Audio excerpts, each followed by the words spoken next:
Uhali gani mtazamaji wa 69 Media, karibu katika kapu la Uswahilini. Utakuwa nami Sweet Lady, mtoto wa Kitanga mwenye rangi yangu moja tu mwili mzima, ila sipo peke yangu, nipo na Deo Mpemba sauti ya dhahabu. Malizia majina yako au mwenye nikutambulishe? Wewe niita kisiki cha mkoloni. Kabisa. Kisiki cha mkoloni. Kabisa kingoleki.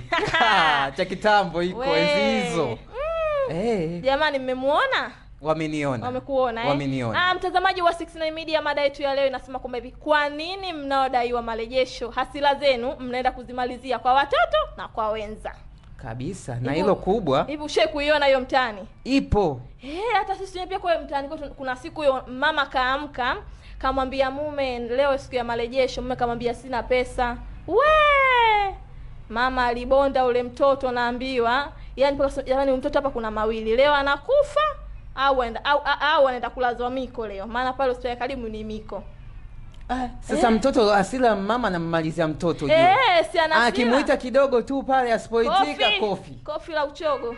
Kisa tu kanyimwa marejesho la na mumeo. Lakini kwenda kukopa akumshirikisha hata mtoto mwenyewe. Sasa kwa nini mimi unaniadhibu hivyo? Hii tuseme na wanawake wote baadhi yao wani tabia hii. Ila sio tu wanawake, hata nyie pia wanaume hiyo tabia pia nao mnayo. Sasa mimi sisi kwa wanaume wao kama umenishirikisha umeenda kuchukua mkopo inakuwa ni vizuri. Hata siku nikikosa nakwambia kabisa mapema, bwana mke wangu mimi bwana sina hela ya rejesho, mfanya njia yoyote. Ila sheria ya mkopo unaijua, lazima turejeshe siku fulani. Sheria ya mkopo ndugu yangu, hata kama una msiba umefiwa na mama yako mzazi ndugu yangu. Muliko pale. Ushe kukopa nini? Naonaga ndugu yangu. Sema ukweli. Haya bwana. Nikikuona sehemu nitakwambia. Nishakuwa mdhamini. Ushe kuwa mdhamini. Ndugu yangu. Nasikia simu zinapigwa. Mwenye jambo yule aliokopa mimi ni mdhamini akupeleka marejesho. Kwa maana hiyo akanipigia simu. Bwana, mimi sina rejesho. Nikamwambia sawa, haina shida. Dakika tu nasikia simu. Wamama wanaanza kuongea. We mdhamini, inabidi sheria ya mdhamini unaijua. Unamlipia rejesho. Wewe sitaki. Nikamwambia sawa, haina shida, nakuja kulipa. Nilivyomaliza kuongea nao nikakata zangu simu. Ukaenda kulipa. Nikaondoka ndugu yangu. Mimi sikio ndapata mshuko wa moyo kwa kweli, siwezi. Yaani siwezi kabisa, siwezi. Kwa sababu gani? Wakati wa kumdhamini pale najua sasa kikawaida, yani mdhamini hapa kwa mfano yule anayekopa amekopa shilingi 100,000. Mimi mdhamini hapa anageba shilingi 10,000 au shilingi 20,000 basi. Tena hela hizo zinakuwa gatamu za udhamini tena. Yani mtu kaenda kukopa, wewe unagewa tena tu hela. Yani kitu cha kwanza tu kwamba mimi fulani nimekubali kumdhamini fulani 10,000. Hiyo hela kweli ni tamu. Ila sasa shida inayokuja hivi, yule aliyekopa ule mdaiwa yule siku akiwa hana rejesho anakuwa na hasira, yani anamfanyia hasira mwenza wake, watoto, unakuta sometimes hadi majirani pia. Hata kusikia hata salamu. Yani anakuwa na hasira hatari. Yani hata kikuta ndoa anaweza kaipiga teke. Yani hasira kakosa rejesho. Hasa hapo kwenye teke. Bishosti anadaiwa marejesho hiyo siku kampigia mtoto teke, mtoto kaenda juu, yani afu ile amerudi. Watu kasema mtoto amefariki huyo. Watu wengine wakajua kitenesi. Kimeenda juu kimeshika chini. Tayari mtoto kasha, kumbe Mwenyezi Mungu akamsaidia ule mtoto, shanga baadaye ampumua. Haya, mama umeua. Si hasara hiyo. Hasara hapo lazima uende mahakamani. Yani jela inakuhusu. Ndio ule msemo wa hasara. Ndio hiyo sasa. Yani unapoteza kitu sasa, kile kitu sasa cha muhimu kabisa, maana mtoto ni mtu wa muhimu sana unajua kabisa yani. Maana ndio tegemeo lako la baadaye hilo. Kabisa. Alafu sasa mimi ninachowashauri wanawake kama wewe unajua kabisa umekopa mkopo, tafuta mapema marejesho. Sio siku ya tukio la rejesho ndio unaanza kuhaha sasa. Mwingine sasa akikosa rejesho wiki ya kwanza, wiki ya pili, wiki ya tatu anakuambia mimi nina nuksi. Sio una nuksi, pambana ulipe madeni ya watu. Na nasikia za chini wanasemaga hela za mkopo zimesomewa. Mimi mwenyewe story nishe kuisikia. Yaani unajua kuna ile mtu umeenda kopa sehemu fulani kwa mtu, yaani ile pesa ile amekukabidhi pale. Kwanza inavyoenda inavyoisha yani mpaka wewe unashangaa. Hii hela nimetumia nini mimi? Yaani ile kitu cha kuchukua tu shilingi 10,000 ukaenda kuichange. Kuishi na habari. Hapo hata kitu cha maana hamna.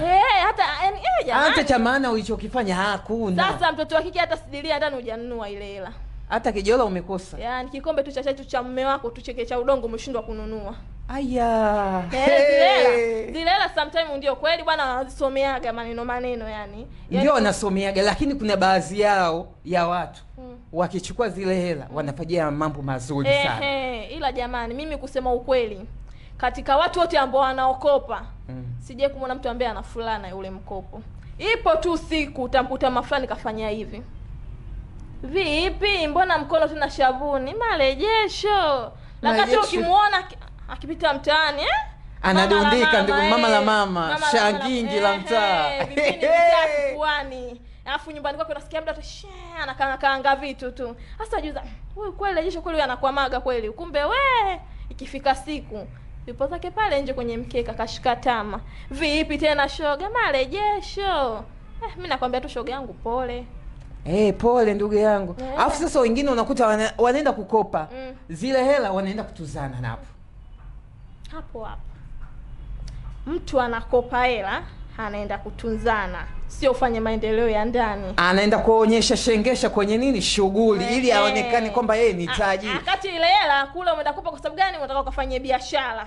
Kule biashara kule umesema mimi nataka biashara. Mwisho wa siku marejesho unaenda kwa kasirikia sasa wenzio, sasa hasira. Yaani wewe unaanza kumkasirikia jirani, shoga yako, mamako, mkwe, yani wote umewakasirikia kisa rejesho. Kumbe ile pesa ukufanyia hata biashara uvoipata tu moja kwa moja shughulini. Kisa kuna ule mchezo wa shilingi ngapi nikikutuza mimi 200,000 unarudisha 400,000. Haya.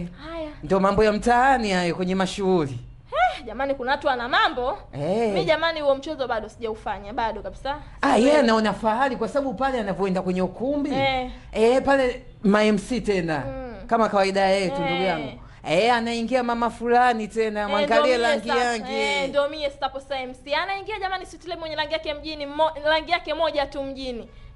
Natoa miela kumbe zile anaanza kubandikwa sasa na MC. Yaani kuna ile unamtunza kwanza MC, DJ mpaka yule mwenye show unamtunza miela ngie. Haya. Hapo unakuta umekopa 1,000,000. 800,000 nzima umeenda kufanya shengesha kwenye shughuli. Hiyo 800,000 hiyo. Alafu hapo unajiuliza. Hajui hata hela ya kula. Atamkiaje? Hajui. Watoto wake ndio kwanza wamepauka. Vumbi. We acha tu. Kwanza mtoto anaenda shule, mtoto kachoka, yani mtoto unamwangalia zile nguo, sasa Mungu wangu. Lakini mama shuleni akauki. Akauki. Na kila shule lazima awe na kijola, abandike kopi, abandike kucha, afanye makeup yake ya baby. Pambe tena ya bei kubwa ya ndugu yangu. Afu kwenye pochi na miela kutunzana. Jamani wanaume mna kazi, mtafute basi wanawake basi wazuri. Yaani mwanamke asiwe tu mzuri. Pia kichwani pia na ziwemo. Maana sasa hiyo ni kwetu kwa wanaume sisi. Hiyo ni kweli. Maana sasa ukishapata mwanamke design hiyo, yeye kazi yake ni kutoa hela tu. Yaani unajua kuna yule mwanamke yule, yeye kazi yake ni kutoa hela. Lakini kuna yule mwanamke yule, hela ikitoka lazima inarudi mara mbili yake. Sasa huyo ndio mke. Huyo ndo. Lakini na hapo kuna sisi wanaume hata tukienda kuoa wanawake tunaweza tukaenda tukachukua wanawake vijijini. Tunatoa kijijini tukaleta mjini. Wanabadilika kwa sababu ya mashoga hayo. Na akibadilika moja kwa moja yule. Yule ndo anakuwa mbaya bora wa mjini. Kama ndo ulimchukua mwenye rangi yake kama mimi hivi nyeusi baada ya mwezi mweupe.